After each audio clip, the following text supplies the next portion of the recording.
11મો અધ્યાય ચાલે છે, 11th ચેપ્ટર ચાલતું હતું, રાઈટ? હા અને 11th ચેપ્ટરમાં ક્યાં સુધી આવ્યા છે? અમારું માનવું છે ચતુર્ભુજ રૂપ દેખાડવાના હતા, એવું કઈ ત્યાં સુધી તો આવ્યા હતા, હા હા રાઈટ? 48 ફિનિશ કર્યો તો 48 ફિનિશ કરે છે. ઓકે, मेरे सिवा दूसरे को दिखता नहीं है वो, राइट? 49 भी करे तो 48 હા, નવેદ યજ્ઞ અધ્યાય ને દાન એ જ ને. રાઈટ. તો ભગવાન હવે અહીંયા આગળ બીજું અર્જુન બી ગયો, એટલે અર્જુને એમ કહ્યું કે મને તમે તમારું સૌમ્ય રૂપ બતાવો. સૌમ્ય રૂપ બતાવવાનું કહ્યું ત્યારે પછી ભગવાન કહે છે કે તું મારું આ સૌમ્ય રૂપ જો, પણ મેં જે તને આ વિરાટ સ્વરૂપ દેખાડ્યું છે પહેલા કોઈએ જોયું નથી. એટલે ભગવાન અહીં આગળ અર્જુનને કહે છે કે તને એકલાને જ આ પહેલી વાર મેં મારું વિરાટ સ્વરૂપનું દર્શન કરાવ્યું છે. અને એ વિરાટ સ્વરૂપનું દર્શન કે છે કે આ જે તે સ્વરૂપ આજે જોયું એ નવેદ યજ્ઞાધ્યયનેર ન દાનેર ન ચ ક્રિયાભીર ન તપોભીરુગ્રે એવમ રૂપશક્ય અહમ નો લોકે દ્રષ્ટુમ ત્વદન્યેન કુરુ પ્રવીર. નવેદ યજ્ઞાધ્યયનેર ન દાનેર ન ચ ક્રિયાભીર ન તપોભીરુગ્રે એવમ રૂપશક્ય અહમ લોકે દ્રષ્ટુમ ત્વદન્યેન કુરુ પ્રવીર. તો કે છે કે હે કુરુ પ્રવીર એટલે કે હે કુરુ વંશની અંદર જે શ્રેષ્ઠ વીર છે તે કુરુ પ્રવીર. અર્જુનનું આ વિશેષણ નામ છે. અને કે છે કે તારા સિવાય બીજા કોઈથી પણ વેદના અધ્યયન વડે નવેદ યજ્ઞ અધ્યયન ન વેદનું અધ્યયન કરે અથવા વેદના અધ્યયન પ્રમાણે જે વેદોની અંદર જે શ્લોકો લખ્યા છે એના અંદર જે યજ્ઞની ઋચાઓ જે છે એ ઋચાઓનું અધ્યયન કરે, એ પ્રમાણે યજ્ઞ કરે, દાન કરે, ક્રિયાયોગ એટલે કે કુંડલીની જાગૃત કરવાનો જે યોગ છે એને ક્રિયાયોગ કહે છે. અને તપ ઉગ્ર તપ વડે પણ તપો અભીર ઉગ્રૈહી તપો ભીરુગ્રૈહી તપો અભિ ઉગ્ર એટલે કે ખૂબ ઉગ્ર તપ કરે તો પણ કે છે કે તારા સિવાય આ લોકની અંદર, આ નરલોકની અંદર, મનુષ્ય લોકની અંદર કોઈના વડે હું જોવા માટે શક્ય નથી. ત્યાર પછી અર્જુનને આશ્વાસન આપે છે ભગવાન અને કહે છે કે માતે વ્યથા માચ વિમૂઢ ભાવો. માતે વ્યથા, તને વ્યથા ના થાવ. માચ વિમૂઢ ભાવો, તને વિમૂઢ ભાવ પણ ના થાય. અને કે છે કે દૃષ્ટ્વા રૂપમ ઘોરમિદ્રંગમેદમ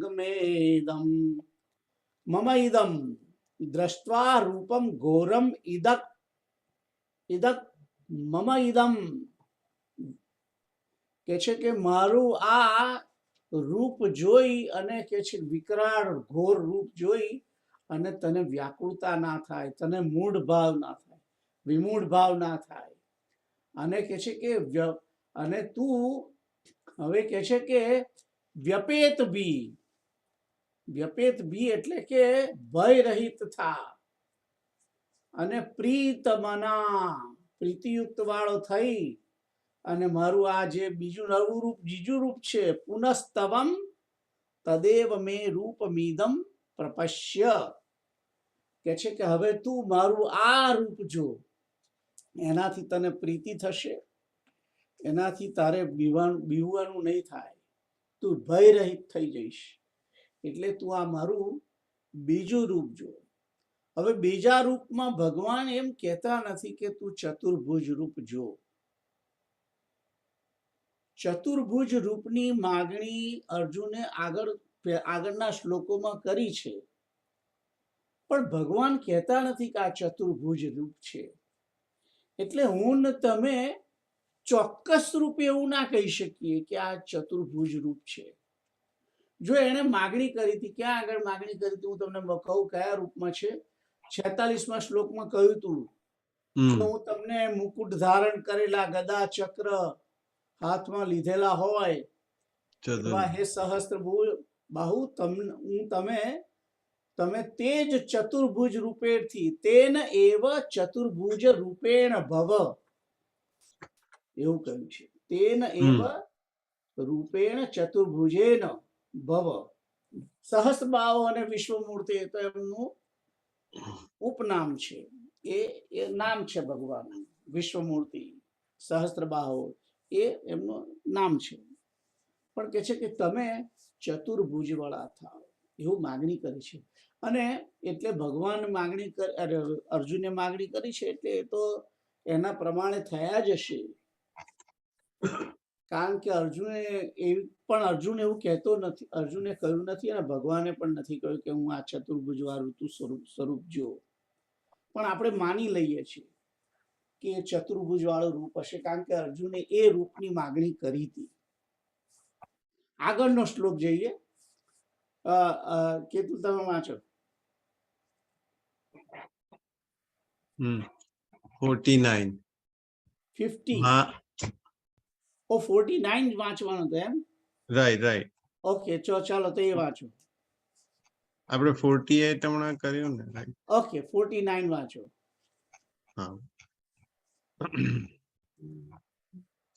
માતે વ્યથા ચ વિમૂઢ ભાવો દૃષ્ટ્વા રૂપમ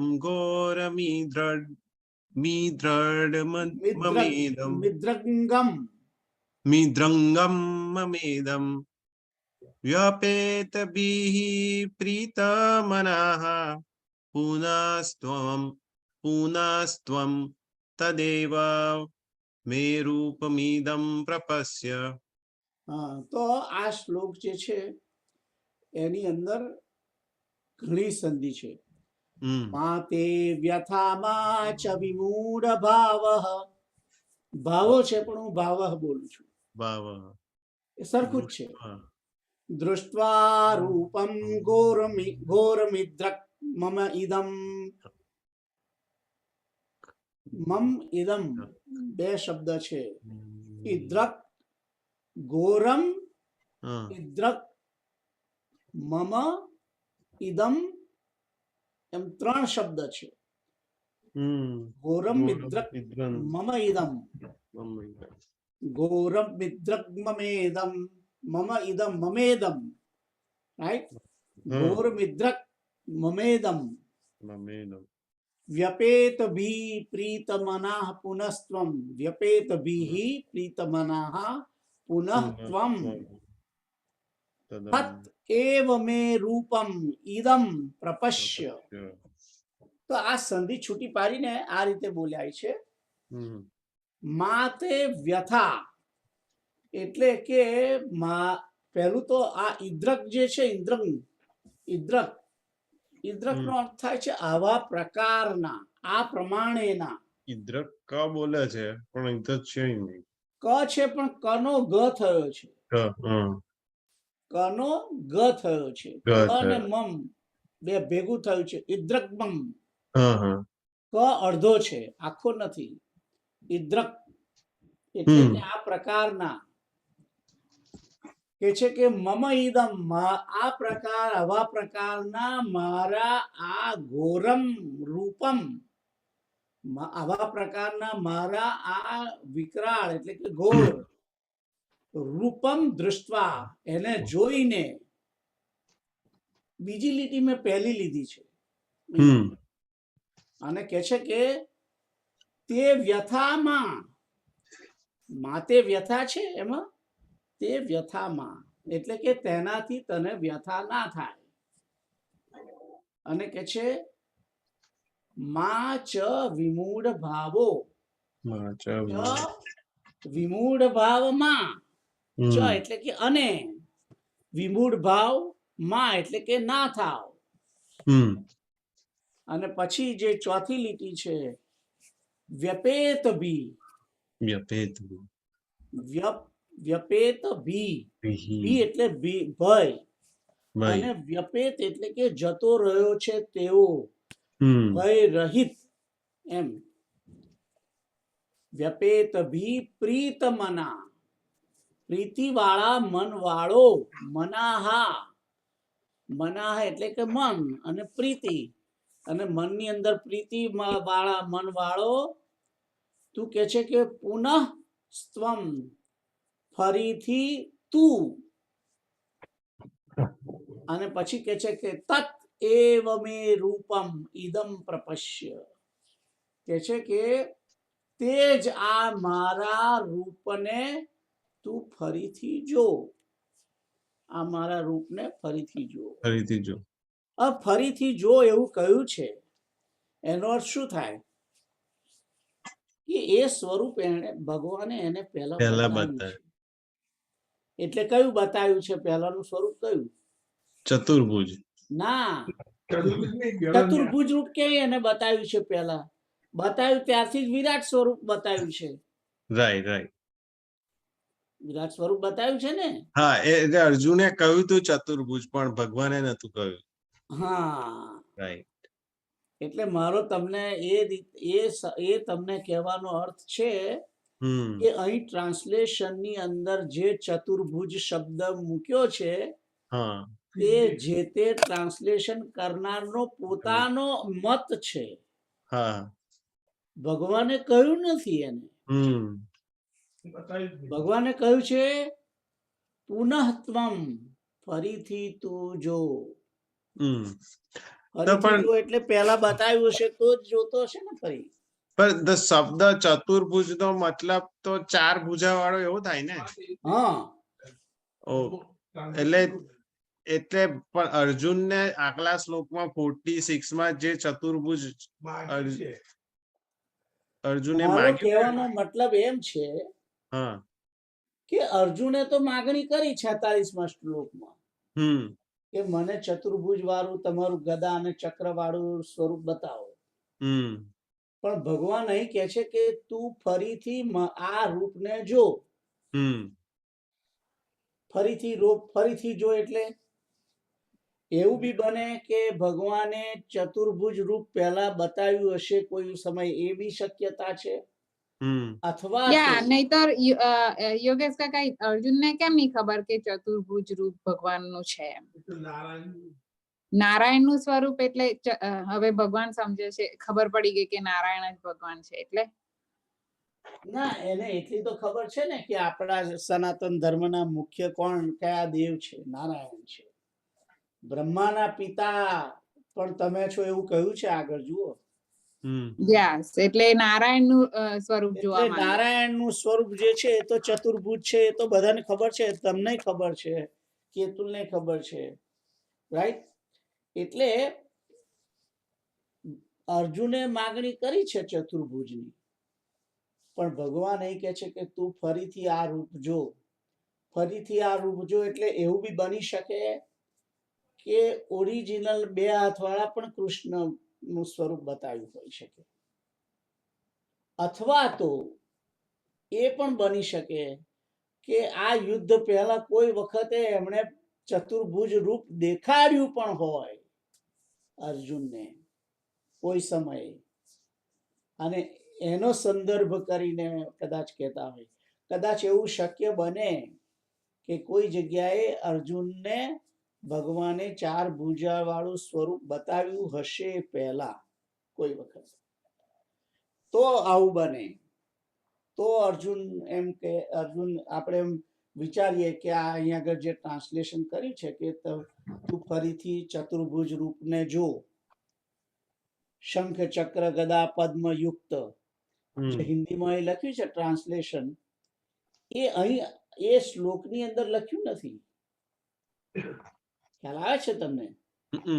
મારો કહેવાનો મતલબ એ જ છે કે આ શ્લોકની અંદર ખાલી રૂપ શબ્દ જ લખ્યો છે, ચતુર્ભુજનો કોઈ ઉલ્લેખ નથી, નથી શંખ ચક્ર ગદા પદ્મનો ઉલ્લેખ નથી. નથી એક્ઝેક્ટ સંસ્કૃત જો તમે જોતા હો તો એઝ ઇટ ઇઝ, રાઈટ.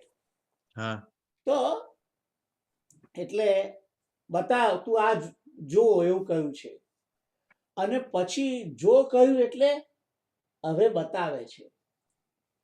જો એમ બોલતી વખતે જ પોતે બદલાઈ ગયા છે ભગવાન. અને પછી સંજય બોલ્યો, શું બતાવ્યું એ વાત સંજયે કરી. જુઓ હવે તો સંજય શું બોલે છે, દુર્ગેશભાઈ તમે વાંચો 50મો શ્લોક. संजय उवाच इति अर्जुनं वासुदेवस्तथा उक्त्वा स्वकं रूपं दर्शयामास भूय आश्वासयामाश्च भीतम् एनं भूत्वा पुनः सौम्य वपुर्महात्मा. ઓહો હો, તમે તો ટ્રાન્સલેશન બધું છૂટું કરીને બોલો છો. વેરી ગુડ, મારું કામ સરળ પડ્યું. તમે જે ગીતાજી આપી છે એમાં જ છે એવી રીતના. ધેટ્સ રાઈટ, યા.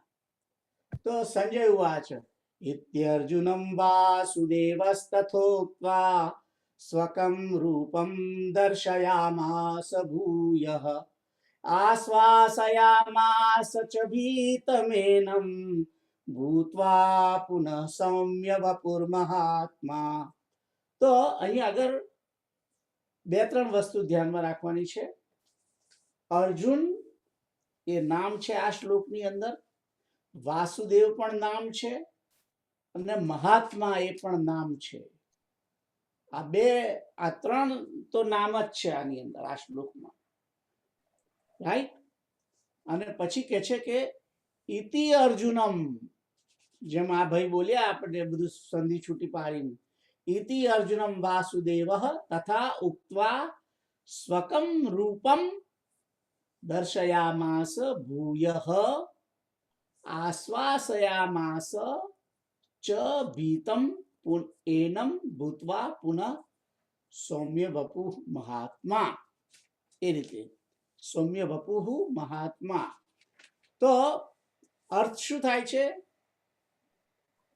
કે વાસુદેવે અર્જુનમ એટલે કે અર્જુનના પ્રતિ ઇતિ ઉક્ત્વા આ પ્રમાણે કહીને, ઇતિ ઉક્ત્વા ભૂય એટલે કે ફરીથી, ભૂય શબ્દનો અર્થ ફરીથી થાય છે. તેવું જ તથા સ્વકમ એટલે કે પોતાનું, રૂપમ, રૂપમ કયું છે, ચતુર્ભુજ નથી બોલ્યા હજુ, જોયું. પણ ટ્રાન્સલેશન વાળો ચતુર્ભુજ શબ્દ એડ કરે છે. સ્વકમ રૂપમ દર્શયામાસ, દર્શયામાસ એટલે દેખાડ્યું, પોતાનું રૂપ દેખાડ્યું. ચ એટલે કે અને, પુનઃ મહાત્મા, પુનઃ એટલે કે ફરીથી, મહાત્મા કૃષ્ણએ સૌમ્ય વપુ એટલે કે સૌમ્ય શરીર અથવા તો સૌમ્ય મૂર્તિ થઈને, ભૂતવા, ભૂતવા એટલે કે થઈને, પુનઃ એટલે કે ફરીથી, એનમ ભીતમ આશ્વાસયામાસ.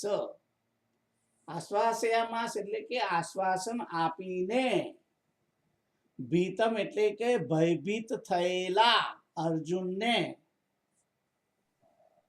ભય પામેલાને આ રીતે ધીરજ આપી, એમ કે છે.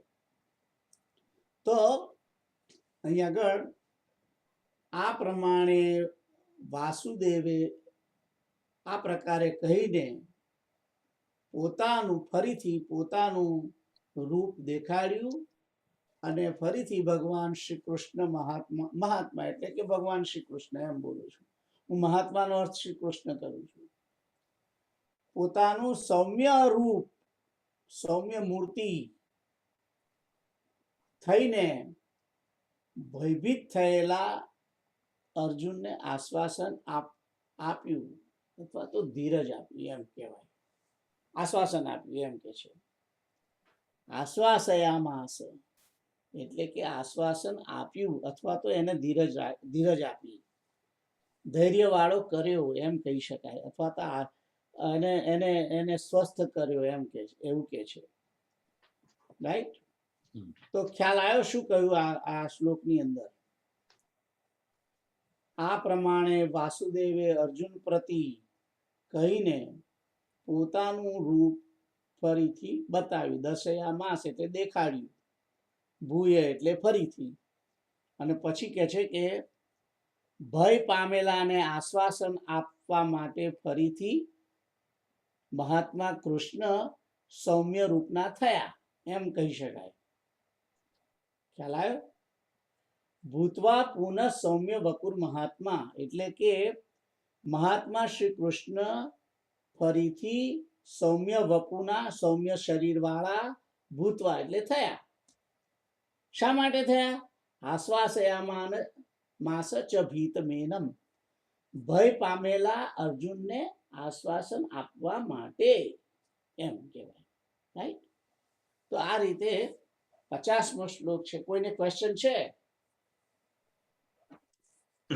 ખ્યાલ આવે છે? હા, હા. ખ્યાલ આવે. હવે ક્વેશ્ચન અહીં પણ ફરી તમે જુઓ, રૂપ દેખાડ્યું. સંજય પણ બોલ્યો નથી કે ચતુર્ભુજ રૂપ ચતુર્ભુજ. દેખાડ્યું. હા, રાઈટ. સંજય બોલ્યો નથી. નહીં તો સંજય તો કહે ને, હમ સંજય પહેલા બોલ્યો છે કે ભગવાને વિરાટ સ્વરૂપ બતાવ્યું, અનેક બાહુ, ઉદર ને આવું રૂપ બતાવ્યું, આ બતાવ્યું, તે બતાવ્યું. સંજય તો બોલે છે, હમ અને સંજય જેવું બોલે છે એવું જ અર્જુન કહે છે પણ ખરો. પણ અહીં આગળ સંજય એવું બોલ્યો નથી કે ચતુર્ભુજ રૂપ દેખાડ્યું. સંજય એમ બોલે છે કે સૌમ્ય વપુ દેખાડ્યું. રાઈટ? તો આગળનો શ્લોક જોઈએ, 51મો. પ્રીતલ તમે વાંચો.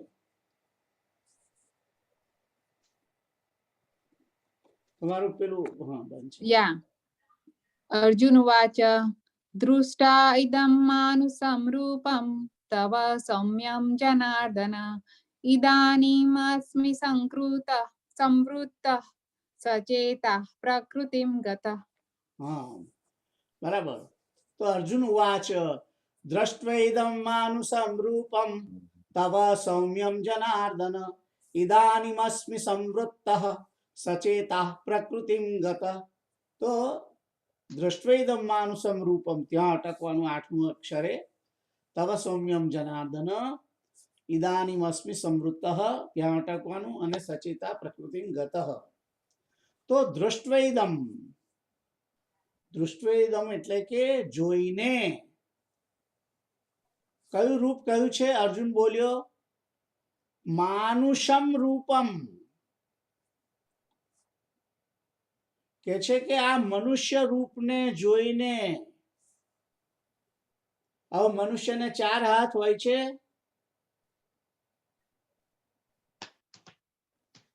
મનુષ્યને કેટલા હાથ હોય છે? 2. 2.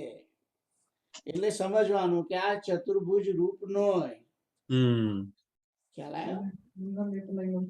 અમુક વસ્તુ જે લોકો ટ્રાન્સલેશન કરે છે એ પોતાના માઇન્ડ થી કરે છે, પણ જોતા નથી. આગળ પાછળનો પૂર્વ શ્લોકોના સંબંધને જોઈને એના ઉપર નિર્ણય કરવાનો હોય છે કે કયું સ્વરૂપ દેખાડ્યું છે. તો દૃષ્ટ્વેદમ એટલે કે જોઈને, માનુષમ રૂપમ મનુષ્ય રૂપને જોઈને, તવ સૌમ્યમ જનાર્દન, જનાર્દન છે એ ભગવાનનું નામ છે, સંબોધન રૂપે જનાર્દન શબ્દ લખ્યો છે. તમારું સૌમ્ય મનુષ્ય રૂપ જોઈને, એ પહેલી લીટીનો અર્થ થાય છે હે જનાર્દન, તમારું સૌમ્ય મનુષ્ય રૂપ જોઈને. જોઈને શું થયું? ઇદાનીમ અસ્મિમ, ઇદાનીમ એટલે હવે, અસ્મિ એટલે કે છું, હવે છું. કેવો છું? સંવૃત શાંતચિત્ત સચેતા, સોરી, સચેતા. સચેતા એટલે સચેત થયો છું, ચિત્ત વાળો, એટલે આમ સચેત થઈ ગયો, જાગૃત થઈ ગયો છું. હવે પહેલા હું વિમૂઢ ભાવ વાળો હતો, જે હું થોડીક અસ્વસ્થ હતો, એના બદલે હવે સચેત થયો છું, સાવધાન થયો છું, એમ કે છે. સચેતા, સંવૃત, સંવૃત એટલે થયો, બન્યો. અને છું તો પેલું આગળ આવી ગયું ને, અસ્મિ, છું થયેલો, સ્વસ્થ ચિત્ત થયેલો, અને કે છે કે પ્રકૃતિમ ગત, એટલે કે મારા પોતાની પ્રકૃતિને પ્રાપ્ત થઈ ગયો છું, એમ કે છે. પ્રકૃતિમ ગત એટલે પ્રકૃતિ, મારા પોતાના સ્વભાવને, મારી પ્રકૃતિને પ્રાપ્ત થઈ ગયો છે. હવે હું નોર્મલ થઈ ગયો છું, એમ કે છે. ખ્યાલ આવ્યો? હે જનાર્દન, તમારું સૌમ્ય મનુષ્ય રૂપ જોઈને હવે હું સ્વસ્થ ચિત્ત થયો છું અને મારા પોતાના સ્વભાવને પ્રાપ્ત થઈ ગયો છું, એમ કહેવા માંગે છે. રાઈટ? સ્વાભાવિક સ્થિતિને પ્રાપ્ત થઈ ગયો છું. પ્રકૃતિમ ગત, મારી પ્રકૃતિમાં આવી ગયો છું, એમ કે છે. અત્યાર સુધી હું પ્રકૃતિની બહાર ફરતો હતો, અને વાત સાચી છે, કારણ કે ભગવાને એને દિવ્ય દ્રષ્ટિ આપી હતી. દિવ્ય દ્રષ્ટિ આપવી એનો અર્થ જ એ છે કે ત્રણેય ગુણોથી પર જે સૃષ્ટિ છે તેની અંદર અર્જુનને લઈ ગયા. તો આપણી જે સૃષ્ટિ આ બધી છે એ 3 ગુણોથી કંટ્રોલ થયેલી સૃષ્ટિ છે, ને 3 ગુણોથી પાર એવી સૃષ્ટિ એની બહાર લઈ ગયા છે. એનું નામ જ દિવ્ય દ્રષ્ટિ આપી છે. એની બહાર 3 ગુણોની બહાર જાય તો જ પરમાત્માના સ્વરૂપને એ જોઈ શકે. એટલા માટે એને એવી દિવ્ય દ્રષ્ટિ આપી જેથી એ 3 ગુણોથી પર થઈ જાય. હવે એ પાછો આવી ગયો છે. 3 ગુણોના કંટ્રોલની અંદર, આ 3 ગુણોથી કંટ્રોલ થયેલા જગતની અંદર પાછો આવ્યો છે. એટલે એ કહે છે કે પ્રકૃતિગત, મારા પોતાના સ્વભાવને પ્રાપ્ત થઈ ગયો છું, એમ કે છે. પ્રકૃતિગત એટલે કે હું મારી પ્રકૃતિમાં આવી ગયો છું, એમ છે, એમ કે છે. ખ્યાલ આવ્યો? તો આ એનો અર્થ છે.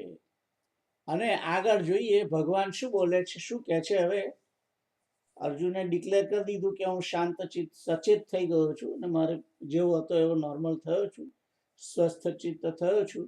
ત્યારે ભગવાન હવે આગળ કહે છે, અહીં કશું પૂછ્યું નથી તેમ છતાં ભગવાન બોલ્યા છે. શું કહે છે? કોણ બોલશે? કેતુલ, તમે વાંચો.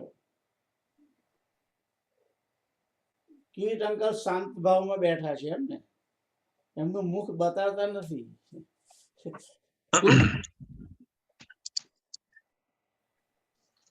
શ્રી ભગવાન ઉવાચ સુદૂરદર્શમિદં રૂપમ દ્રષ્ટવાનસि યન્મમં દેવા અપ્યસ્ય રૂપસ્ય નિત્યમ દર્શન કાંક્ષિણઃ. હા, સુદૂરદર્શમિદં રૂપમ દ્રષ્ટવા નયસી યન્મમ દેવા અપ્યસ્ય રૂપસ્ય નિત્યમ દર્શન કાંક્ષિણ. તો અહીં આગળ કે છે, બહુ મોટો શબ્દ વાપરે, સુદૂરદર્શમ. દર્શમ એટલે કે દર્શન, જોવાનું દર્શન, રાઈટ? અને દૂરદર્શ, દૂરદર્શનનો અર્થ થાય છે કે જેને જોવું બહુ બહુ દુઃખદ છે, અથવા તો જોઈ શકાય નહીં તેવું છે. ખ્યાલ આવ્યો? એને દૂરદર્શ કહેવાય, જોઈ ના શકાય તેવું. પણ પાછો આગળ શું લગાડ્યો છે? શું લગાડ્યો એટલે કે જોઈ શકાય એવું પણ છે, અને બહુ અઘરું છે એમ, જોવું બહુ અઘરું છે એમ કે છે. સુદૂરદર્શમ ઇદમ, ઇદમ એટલે કે આ, રૂપમ આ રૂપ કે છે કે જોવાનું અતિ દુર્લભ છે. સુદૂરદર્શમ ઇદમ એટલે કે આ રૂપને જોવું બહુ દુર્લભ છે. મારું, મમ, યન મમ, મમ શબ્દ છેલ્લો છે પણ અહીં પહેલો છે. લખ્યું છે કે મમ ઇદમ, મારું આ રૂપ, મમ ઇદમ રૂપમ એટલે કે મારું આ ચતુર્ભુજ, સુદર્દર્શમ, સુદૂરદર્શમ એટલે કે મારું આ રૂપ જોવું અતિ દુર્લભ છે. સુદૂરદર્શમ ઇદમ એટલે કે આને જોવું દુર્લભ છે એમ કે છે. યત એટલે કે જેને, દ્રષ્ટવાનસી એટલે કે જેને તે જોયું છે, રાઈટ. અને પછી એટલે કે તેને, જેને તે આ રૂપ, જે રૂપને તે જોયું છે તે મારું આ રૂપ જોવાનું બહુ દુર્લભ છે, અતિ દુર્લભ છે એમ કહેવા માંગે છે. એ પહેલી લીટીમાં કહે છે. અને પછી કહે છે દેવા અપી અસ્ય, દેવતાઓ પણ નિત્યમ નિત્યમ અસ્ય રૂપસ્ય, દેવતાઓ પણ નિત્ય એટલે કે સદા, અસ્ય એટલે આ, રૂપસ્ય એટલે રૂપને જોવાની ઈચ્છા કરે છે. દર્શન કાંક્ષીણ, રાઈટ, દર્શન કાંક્ષીણ. આપણે પેલી કંકોત્રીમાં લખીએ છીએ ને દર્શનાભિલાષી, કંકોત્રી છેલ્લે લખીએ છીએ ને, દર્શનાભિલાષી. કેતુનું લગ્ન હોય તો દર્શનાભિલાષી લખે, ઘનશ્યામભાઈ પ્રભુદાસ એમ, અરુણાબેન પ્રભુદાસ એમ. એ દર્શનાભિલાષી એટલે કે તમારા દર્શનના અભિલાષી, તમારા દર્શન કરવા ઉતાવળા થઈ રહેલા છે જે તે, એનું નામ એનો એ જ અર્થ છે દર્શન કાંક્ષીણ. એટલે દર્શન કાંક્ષી એટલે દર્શનની ઈચ્છા કરવા વાળા. દેવતાઓ પણ આ રૂપના દર્શનની ઈચ્છા કરવા વાળાઓ છે એમ કે છે. હવે કયું રૂપ એ કહ્યું નથી, કયું રૂપ એ કહ્યું નથી, રાઈટ. આ રૂપની. પણ મારું એવું માનવું છે કે હજુ ભગવાન પેલા વિરાટ સ્વરૂપની જ વાત કરી રહ્યા છે. કદાચ એવું બી બને કે ચતુર્ભુજ રૂપ દેખાડ્યું હોય ને એ બી કહેવા માંગતા હોય કે તે આ જે ચતુર્ભુજ રૂપ જોયું છે એ પણ જોવાનું અતિ દુર્લભ છે, કારણ કે દેવતાઓ પણ સદા આ સ્વરૂપનું દર્શન કરવાની ઈચ્છા કરતા હોય છે એમ કે છે, ઈચ્છા વાળા છે એમ કહેવા માંગે છે. ખ્યાલ આવ્યો? એટલે ચતુર્ભુજ રૂપ ના માટે આ શ્લોક કયો છે કે વિરાટ સ્વરૂપ માટે કયો છે, એ થોડુંક સમજવું અથવા એને ગેસ કરવું થોડું અઘરું છે. ભગવાને આ શ્લોક જે કહ્યો કે મારું આ રૂપ જોવું એ અત્યંત દુર્લભ છે, જેને તે જોયું છે, કારણ કે દેવતાઓ પણ આ રૂપની, સદા આ રૂપની દર્શન કરવાની ઈચ્છા વાળા છે. તો મારું માનવું છે કે અહીંયા આગળ વિરાટ રૂપની વાત કરી છે, કારણ કે દેવતાઓએ જ્યારે જ્યારે સ્તુતિ કરી છે ને ભગવાન જ્યારે પ્રગટ થયા છે ત્યારે દેવતાઓએ તો ચતુર્ભુજ રૂપ જોયેલું છે. એટલે આપણે જે રૂપને જોયું હોય એ રૂપની ઈચ્છા શું કરવા કરીએ? દેવતાએ વિરાટ સ્વરૂપને જોયું નથી, એટલે દેવતાઓ વિરાટ સ્વરૂપની ઈચ્છા કરે છે, કરે એ જરાક વાત થોડી ટચ થાય એવી છે. એટલે એ ગેસ કરો તમે, વિરાટ સ્વરૂપ માટે આ શ્લોક લખ્યો છે એમ તમે ગેસ કરો તો બરાબર છે. ભગવાને એક જો આ મેં પહેલા પણ કહ્યું હતું અને ફરી પણ કહું છું કે કોઈ પણ વ્યક્તિ જે કંઈ સ્ટેટમેન્ટ કરે છે, હું જે સ્ટેટમેન્ટ કરું છું એ સ્ટેટમેન્ટનો અર્થ હું પોતે જ જાણું છું. હું જે બોલ્યો છું એને સામેવાળો સાંભળે છે ખરો, પણ હમ સામેવાળો એને એ જ અર્થમાં સમજે છે કે નહીં હમ એ વસ્તુ જુદી છે.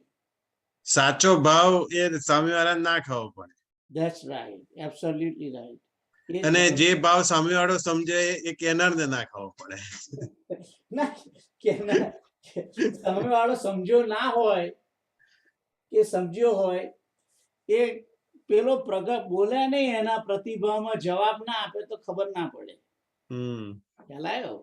રાઈટ. અને મોટે ભાગે આપણને કેવું છે કે આપણને કોઈ કહે અને સમજણ ના પડે એટલે પછી બહુ બોલીએ નહીં, થોડા મૌન રહીએ. કારણ કે થોડો ઇન્ફિરિયારિટી કોમ્પ્લેક્સ હોય છે કે ખબર પડી જશે કે આને ખબર ના પડી, મને ખબર ના પડી. ઇન્ફિરિયારિટી કોમ્પ્લેક્સ હોય ને કે મને આવડતું નહીં એ ખબર પડી જશે. પણ એ જરૂરી છે કે તમે ના ખબર પડે તો પૂછો, જેથી તમારું અજ્ઞાન દૂર થાય. એટલે હું ઘડીએ ઘડીએ તમને લોકોને પૂછતો હોઉં છું કે ખબર પડી, ખબર પડી, ખબર પડી. Right? Right. તો અહીં આગળ અર્જુન કશું બોલ્યો નથી. અર્જુને તો એવું કહ્યું મનુષ્ય રૂપની વાત કરી છે, અને ભગવાને પણ રૂપ જ બોલ્યા છે, ચતુર્ભુજ રૂપની વાત અહીં પણ એમણે કરી નથી. રાઈટ? તો કે છે કે તે જે આ રૂપ જોયું છે એ જોવું ઘણું દુર્લભ છે. મેં જે તને બતાડ્યું છે એ સ્વરૂપ બહુ દુર્લભ છે, અને દેવતાઓ પણ સદા આ સ્વરૂપની ના દર્શનની ઈચ્છા કરતા હોય છે, એમ કે છે. એ આ શ્લોકનો ભાવ છે. ખ્યાલ આવ્યો? તો આગળ જઈએ. કોઈને ક્વેશ્ચન છે? ના. ના. કીર્ડ અંકલ વાંચો, એ 53મો શ્લોક વાંચો.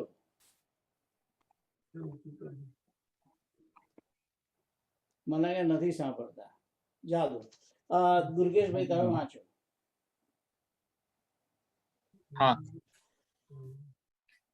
નાહમ વૈદૈર ન તપસા નાહમ વૈદેર ન તપસા ન દાનેન ન ચ ઇજ્જયા શક્ય એવં વિદો દ્રષ્ટુમ દ્રષ્ટવાન અસી મામ યથા. તો કે છે નાહમ વેદૈર ન તપસા ન દાનેન ચેજ્યયા શક્ય એવં વિદો દ્રષ્ટુમ દૃષ્ટવા નસીમામ યથા. તો નાહમ એટલે કે ના અહમ, ના પહેલું તો અહીંયા આગળ કે છે કે હું, અહમ એટલે કે હું, વેદ ન, વેદ વડે નહીં, તપસા ન, તપ વડે નહીં, દાને ન એટલે કે દાન વડે નહીં, ચ ઈજ્યા, ઈજ્યા એટલે કે યજ્ઞ વડે, હોમ વડે, એનું નામ કહેવાય ઈજ્યા. ઈજ્યા એટલે યજ્ઞ ક્રતુ. ઈજ્યાની અંદર હવન જે હોય છે, હોમ ક્રિયા, એને ઈજ્યા. તો જે સંધિ છૂટી પાડી, ન અહમ વૈદૈહી ન તપસા ન દાનેન ન ચ ઈજ્યયા શક્ય એવં વિદોહ દ્રષ્ટુમ દૃષ્ટવા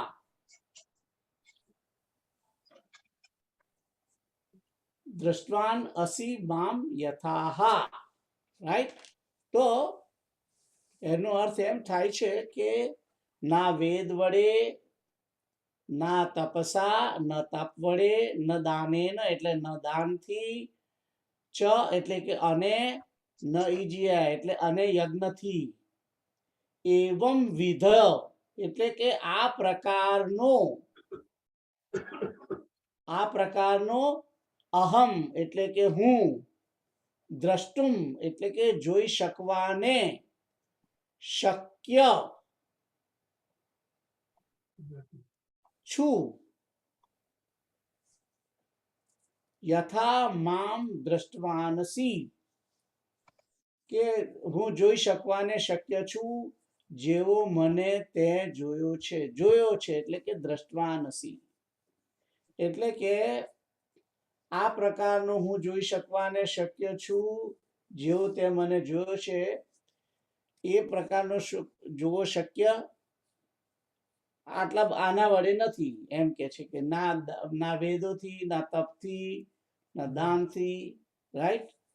જે રીતે તે મને જોયો છે આ રૂપ વાળો, એવો હું ના વેદથી, ના તપથી, ના દાનથી, ના જ્ઞાનથી, રાઈટ, ના યજ્ઞથી જોઈ શકું છું, એમ કે છે. એટલે એવું અહીંયા આગળ અર્જુને શું કર્યું છે કે એને લાઈક કોઈ ના જોઈ શકે એ અર્જુન જોઈ શકે છે, લાઈક જે વેદ થી પણ ના જોઈ શકે કે તપથી પણ ના જોઈ શકે. યા એટલે જેવો તે મને જોયો છે એવો હું કે છે કે યજ્ઞ કરવાથી ના જોઈ શકાય, દાન વડે ના જોઈ શકાય, તપ વડે ના જોઈ શકાય, ને યજ્ઞ વડે પણ ના જોઈ શકાય. એટલે આ જે ક્રિયાઓ છે, મેં આપણે ગઈ વખતે પણ આ વસ્તુ કહી હતી, ભગવાન આ રિપીટ જ કરે છે, રાઈટ? કે તે મને જેવો જોયો છે એ આ રીતે પણ, એટલે કદાચ એવું બી હોય કે અહીંયા આગળ, કારણ કે પહેલા વિરાટ સ્વરૂપની વાત કરેલી છે, એટલે અહીં આગળ ભગવાન કદાચ ચતુર્ભુજ રૂપે પણ બતાવ્યું હોય, એટલે પણ કહ્યું હોય ફરીથી કે વેદ વડે, યજ્ઞ વડે, તપ વડે હું જોઈ શકવા માટે શક્ય નથી, એમ કહેવા માંગે છે. ખ્યાલ આવ્યો? ડબલ બે ત્રણ વખત ડબલ ના કહી 3 વખત ના કહ્યું છે. જુઓ, ના વેદ વડે, ના તપ વડે, ના દાન વડે, ના યજ્ઞ વડે હું જોવો શક્ય છું, એટલે કે એ બધું કરો તો હું જોઈ ના શકું, એમ. ખ્યાલ આવ્યો? એમ કહેવા માંગે છે. તો યોગેશ કાકા, મારો ક્વેશ્ચન એ હતો કે અર્જુને એવું શું કર્યું છે? ના એને તપ કર્યું છે, ના એને દાન કર્યું છે, તો પણ એને આ રૂપ જોવા મળ્યો. એ તમારો પ્રશ્નનો જવાબ જે છે એ 54 નંબરના શ્લોકમાં છે. તમે જે જિજ્ઞાસા બતાવી એ બહુ સારી છે, રાઈટ? અને એનો ઓકે, એટલે જવાબ આગળ આવે છે તમને આન્સર. 54 માં આપ્યો છે. ઓકે, ત્યાં વાંધો નહીં, તો આપણે વેઇટ કરીએ એની. અને 54 હવે તમે જ વાંચો. અર્જુને એવું શું કર્યું? એટલે એમ કે છે, વાંચું? વાંચો. ભક્ત્યા તુ અનન્યા શક્ય અહમ એવં વિધો અર્જુન જ્ઞાતુમ દ્રષ્ટુમ ચ તદત્વેન પ્રવેષ્ટુમ ચ પરંતપ. એટલે તમે જે પ્રશ્ન પૂછ્યો કે કેવી રીતે તેને દેખાડ્યું, તો કે છે કે ભક્ત્યા તું અન્યયા શક્ય અહમ એવં વિધઃ અર્જુન જ્ઞાતુમ દ્રષ્ટુમ ચ તત્વેન પ્રવેષ્ટુમ ચ પરંતપ. તો અહીંયા આગળ બે જે નામ છે, પરંતપ અને અર્જુન, એ બે અર્જુનના માટે સંબોધન છે. તો હે પરંતપ અર્જુન, ભક્ત્યા એટલે કે ભક્ત્યા ભક્ત્યા તું અનન્યા, એટલે કે અનન્ય ભક્તિ વડે તો, અનન્ય ભક્તિ વડે તો શક્ય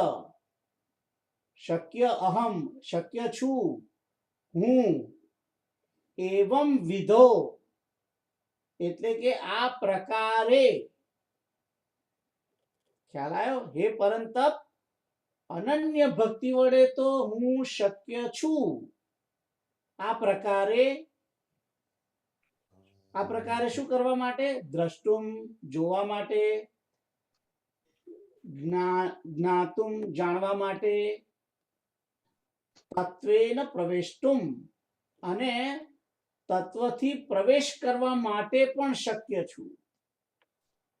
જો અનન્ય ભક્તિ કરે તો, અહીં શરત આપી છે, હે પરંતપ અર્જુન, જો અનન્ય ભક્તિ કરે તો હું જાણવા માટે, જોવા માટે અને તત્વથી પ્રવેશ કરવા માટે શક્ય છું. આ એનો અર્થ થાય છે. ખ્યાલ આવ્યો? તો તમે જે પ્રશ્ન કર્યો તો કે અર્જુનને કેમ બતાડ્યું, એનો જવાબ આ છે.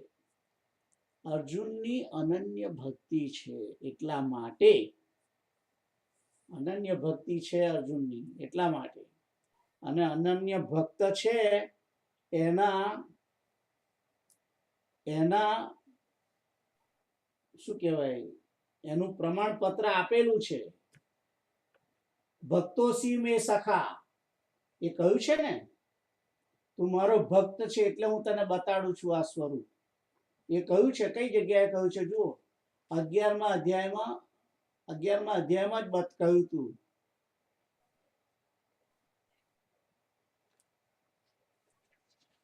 કે તું મારો ભક્ત છે એટલે હું તને બતાવીશ, એમ કે છે. ભક્તો સી મે સખા, એમ કે છે, તું મારો ભક્ત છું એટલે હું તને બતાવીશ, એમ કે છે. કોઈ જગ્યાએ કહ્યું છે, હું તમને કહું કઈ જગ્યાએ છે.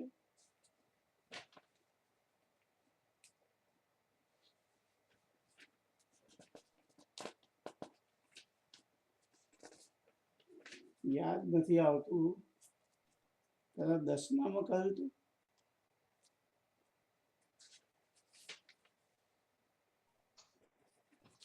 શરૂઆતની શબ્દો બોલો ને એટલે હું શોધી કાઢું. ભક્તો સી મે સખા, ભક્તો અસી મે સખા એવો શબ્દ છે.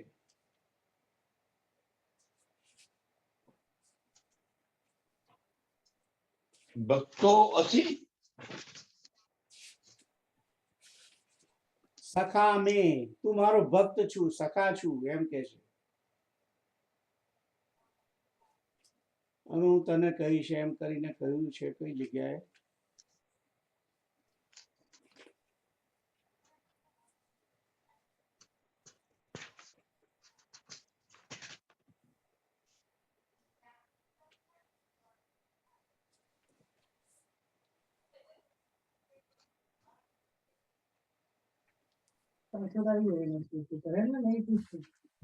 અગિયાર 54. 11:54. ના, એ તો આપણો હમણાં ચાલે છે એ શ્લોક છે, રાઈટ? ભક્તો સી મે સખા એવો શબ્દ છે. કઈ જગ્યાએ છે? આઈ એમ ટ્રાઇંગ ટુ ફાઇન્ડ. કદાચ તું ડરીશ નહીં એમાં છે કદાચ. 4:3. હે? 4:3. 4:3. હા,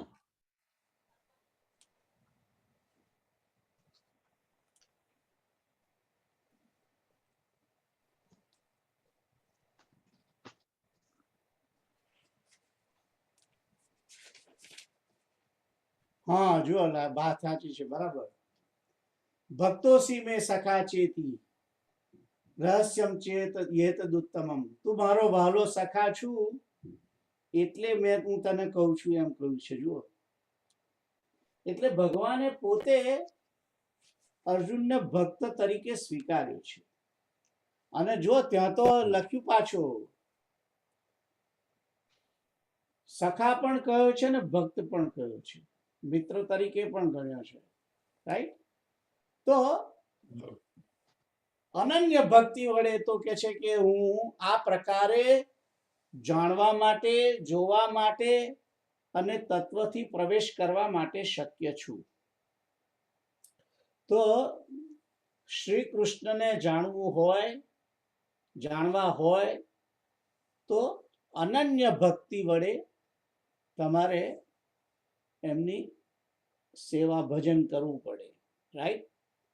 અનન્ય ભક્તિ વડે, અને એનાથી દર્શન પણ થશે અને એની ભગવાનની અંદર પ્રવેશ પણ મળશે. ભગવાનના સ્વરૂપની અંદર સાયુજ્ય મુક્તિ જે કહેવામાં આવે છે, જોડાઈ જવાની, એ પણ મુક્તિ મળે.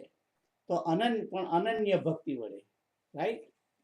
તો આ અનન્ય ભક્તિથી કે છે કે હું શક્ય છું, એવો અહીં ડિક્લેર કરી છે. ભગવાને આ શ્લોકની અંદર પોતે, જો આખી ભગવદ ગીતામાં કોઈ જગ્યાએ તમને એવો શબ્દ નહીં મળે કે હું જ્ઞાન વડે પ્રાપ્ત થવા શક્ય છું એવું કહી કોઈ જગ્યાએ જોવા નહીં મળે. જોવા મળે તો મને બતાવજો શ્લોક. મારે એવો જ એ શ્લોક જોવો છે.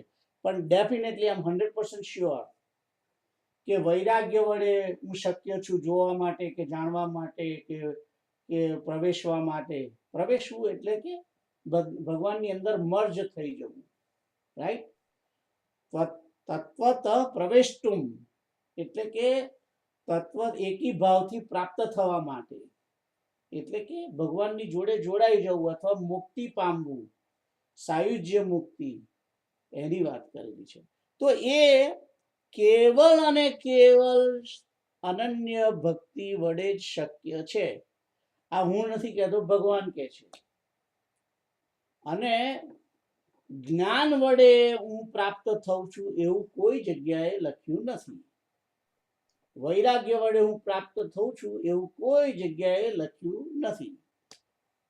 સમજ્યા? તો આ ખાસ ધ્યાનમાં રાખવું કે ભગવાન અનન્ય ભક્તિના કારણે જ જાણી શકાય છે, તત્વથી જાણી શકાય છે. અને જો આગળ એક વખત કહેલું, એમાં જ એ ચોથામાં જ આવ્યું હતું કે જ્ઞાતુમ દ્રષ્ટુમ તત્વથી જે મને જાણે છે, એ ચોથો અધ્યાયમાં જ હતું. એમ જ હતું. મને યાદ છે અત્યારે, ફરી મને યાદ આવ્યું. કેતુલે ક્વેશ્ચન કર્યો હતો એના બાબતમાં. I remember that. કે છે કે જન્મ કર્મ ચ મે દિવ્યમ યો એવમ તત્વેતિ તત્વત ત્વક્તા દેહમ પુનર્જન્મ નેતિ મામેતિ સોર્જના. કે છે કે મારા જન્મ અને કર્મ દિવ્ય છે. જે પુરુષ આને તત્વથી જાણે છે તે શરીર ત્યજીને ફરીથી જન્મને પામતો નથી ને મને જ પ્રાપ્ત થાય છે. એવું આ ચોથા અધ્યાયના 9મા શ્લોકમાં લખ્યું હતું, રાઈટ? 4:9 લખ્યું હતું. આનો પ્રશ્ન કેતુલે જ પૂછ્યો હતો, મને યાદ છે. આ તો એ તત્વથી જાણવું અને તત્વથી જે જાણે છે ભગવાનને પ્રાપ્ત થાય છે, એ વસ્તુ નક્કી છે. એમણે જ આગળ કહ્યું છે. એટલે અહીં કે છે કે જ્ઞાતુમ દ્રષ્ટુમ ચ તત્વેન પ્રવેષ્ટુમ ચ પરંતપ. તો અનન્ય ભક્તિ વડે જ ભગવાનને જાણી શકાય છે તત્વથી. અનન્ય ભક્તિ વડે જ ભગવાનને જોઈ શકાય છે. અનન્ય ભક્તિ વડે જ પરમાત્માની અંદર પ્રવેશ પામી શકાય છે, અથવા તો સાયુજ્ય મુક્તિને પ્રાપ્ત થવાય છે, અથવા તો ભગવાનની અંદર એકી ભાવથી ભગવાનની જોડે એકત્વ પ્રાપ્ત કરવા માટે પણ અનન્ય ભાવની જરૂર પડે, અનન્ય ભક્તિની જરૂર પડે છે, એમ કે છે. તો આ 54 નંબરનો જે શ્લોક છે એ અનન્ય ભક્તિની વાત છે. અને એ અનન્ય ભક્તિ કેવી રીતે કરવી એની વિધા બતાવી છે એના પછીના શ્લોકમાં, 55મા શ્લોકમાં. તો 55મા શ્લોક જુઓ. આ કયો શ્લોક કાઢ્યો છે તમે? હજુ ચોથો ચાલે છે. 55મા શ્લોકમાં કે છે, શું કે છે? પ્રીતલ તમે વાંચો. મત્કર્મ કૃતમત પરમઃ મદ્ભક્તઃ સંગવર્જિતઃ નિવૈરઃ સર્વભૂતેષુ યઃ સ મામેતિ પાંડવ. તો આ અનન્ય ભક્તિ કેવી રીતે કરવી એની વિધા આ 55મા શ્લોકમાં બતાવી છે. તો પાંડવ શબ્દ જે છે એ તો અર્જુન માટે વાપરેલો છે, છેલ્લો. અને પહેલું જ કહ્યું છે મત કર્મ કૃત, મારા માટે કર્મ કર. મત કર્મ કૃત, મારા માટે કર્મ કર. મારા માટે કર્મ કર એનો અર્થ શું થાય? કૃષ્ણાનુશીલન. કૃષ્ણનું અનુશીલન કરવું એનું નામ મારા માટે કર્મ, કૃષ્ણને માટે કર્મ કરો. બધું જ કર્મ કૃષ્ણને માટે કરો એનું નામ છે કૃષ્ણાનુશીલન. તો મત કર્મકૃત. હું ખાઉં તોય ભગવાન કૃષ્ણ માટે, હું બાથરૂમ જવા જાઉં તોય કૃષ્ણ માટે, હું નાવા જાઉં તો પણ કૃષ્ણ માટે, હું રમવા જાઉં તો પણ કૃષ્ણ માટે, હું જે કંઈ કર્મ કરું છું બધું જ કૃષ્ણ માટે કરું છું. આ ભાવથી કર્મ કરવાનું એનું નામ મત્કર્મ કૃત. રાઈટ? અને પછી છે એ મત્કર્મ કૃત અને પછી છે મત પરમ, એટલે કે મારામાં પરાયણ. મારે પરાયણ હોય. પરાયણ નો અર્થ છે એને જ આશરે, એને જ શરણ થયેલો, કૃષ્ણને જ શરણ થયેલો. અને શરણાગતિના 5 કે 6 જે પ્રિન્સિપલ હતા એ મેં તમને પહેલા કહેલા છે કોઈ વાર. રાઈટ? એને મતપરાયણ. મતપરાયણ એટલે કે બધું મને જ પરમ આશ્રય માને, મને જ પરમ ગતિ માને. અને ભગવાને કહ્યું જ છે, ભગવાને જે કહ્યું છે એને બરાબર સમજે. ભગવાને આગળ કહ્યું હતું 9મા અધ્યાયમાં, ગતિ ભરતા પ્રભુ સાક્ષી નિવાસ શરણમ સુરત. રાઈટ? એટલે કે બધાની ગતિ હું છું, નિવાસ હું છું, શરણમ હું છું. ગતિ ભરતા પ્રભુ. બધાની ગતિ પણ કૃષ્ણ જ છે, પ્રભુ પણ કૃષ્ણ છે, બધાના ભરતા કૃષ્ણ છે. પ્રભુ સાક્ષી, બધાના સાક્ષી કૃષ્ણ જ છે. અને ગતિ ભરતા પ્રભુ સાક્ષી નિવાસ શરણમ સુરત. બધાનું નિવાસ સ્થાન કૃષ્ણ છે, શરણ પણ કૃષ્ણ છે. સુરત એટલે કે નિસ્વાર્થ ભાવે ઉપકાર કરનાર કૃષ્ણ એકલા જ છે, બીજું કોઈ છે નહીં. આ રીતે સમજી અને ભગવાનને પરાયણ, ભગવાનને શરણ રહે એનું નામ મત પરાયણ, કૃષ્ણને પરાયણ. ભગવાનની પ્રાપ્તિ માટે જ જે તત્પર છે તે ભગવાન કહે એ તરત જ કરી દે. ભગવાનના માટે કર્મ કરે અને ભગવાનને સમર્પણ પણ કરે. કારણ કે ભગવાન કહ્યું છે યત કરોષિ યદસ્નાસી યજ્જુહોષિ દદાસી યત તપસ્યસી કૌંતેય તત કુરુષ્વ મદર્પણમ. રાઈટ? તું જે કરે છે, જે ખાય છે, જે તપ કરે છે, જે યજ્ઞ કરે છે, બધું મને સમર્પણ કર. ભગવાનના માટે કર્મ કરવાનું, ભગવાનને સમર્પણ કરવાનું. અને મદભક્ત, મારો ભક્ત બન. ભક્ત બનવું એટલે કે ભગવાનની અંદર આસક્ત થવું.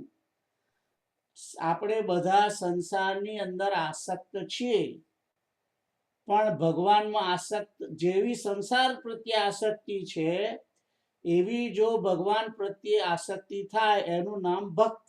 સિમ્પલ એમ કે એની વ્યાખ્યા છે. આ ભક્તના લક્ષણ આવશે 12મા અધ્યાયમાં. આના પછી એ જ આવે છે. અહીં આગળ અનન્ય ભક્તિનો જે શ્લોક જે મૂક્યો છે ભગવાને, એ જાણી જોઈને મૂક્યો છે. આ અનન્ય ભક્તિ કેવી રીતે કરવી એ 55મા શ્લોકમાં બતાવ્યું છે. અને હવે પછીનો જે અધ્યાય આવે છે આખો અધ્યાય એ અનન્ય ભક્તિ માટે જ કરેલો છે. એટલે ભગવાન ધીમે રહીને ડિરેક્શન બદલે છે. સ્વરૂપ બતાવ્યું અને સ્વરૂપ બતાવી અને કહી દીધું કે અનન્ય ભક્તિ માટે જ હું જાણવા યોગ્ય, જોવા યોગ્ય અને પ્રવેશવા યોગ્ય બનાવું છું. જેને અનન્ય ભક્તિ હોય તે નહીં. તો અનન્ય ભક્તિના અહીં આગળ 55માં કેવી રીતે કરવી એ એક જ શ્લોકમાં બતાવ્યું છે, પણ પછીનો જે આખો અધ્યાય ભક્તિ પર ફરક છે. તો મત કર્મકૃત, મારા માટે કર્મ. તમે કિરીટ અંકલ કશું કહેતા હતા, શું કહેતા હતા? ભક્તિના માર્ગ માટે પેટ્રોલ પૂરવાનું છે અહીંયા આગળ. એક સ- એ 54 નંબરનો શ્લોક છે ને એમાં એ જ કર્યું છે, પેટ્રોલ જ પૂર્યું છે, રાઈટ. 54 માં જે અનન્ય ભક્તિનો હમ. હવે કોઈ વાત નથી. હમ. અર્જુને એવું પૂછ્યું નથી કે હું કેવી રીતે તમને જોઉં, અને તેમ તે બધા પુણ્ય ગોળ લગાડ્યો છે ને, કઉ છું 9મા અધ્યાયના 22મા શ્લોકમાં પુણ્ય ગોળ લગાડ્યો છે.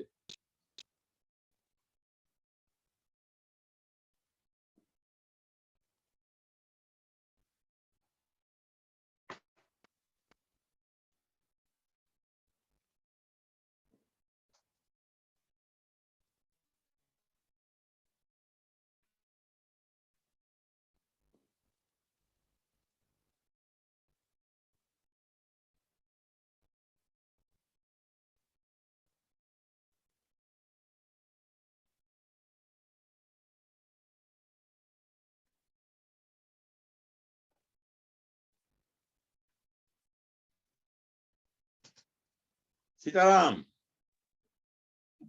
આઈ થિંક એમનું સમ ડિસ્કનેક્ટ થઈ ગયું હશે એટલે પાછા જોઈન થશે.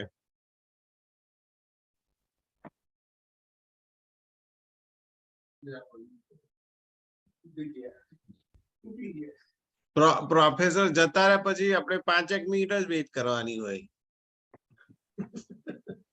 રેકોર્ડિંગ ચાલુ છે, ઉભા રહો, પોઝ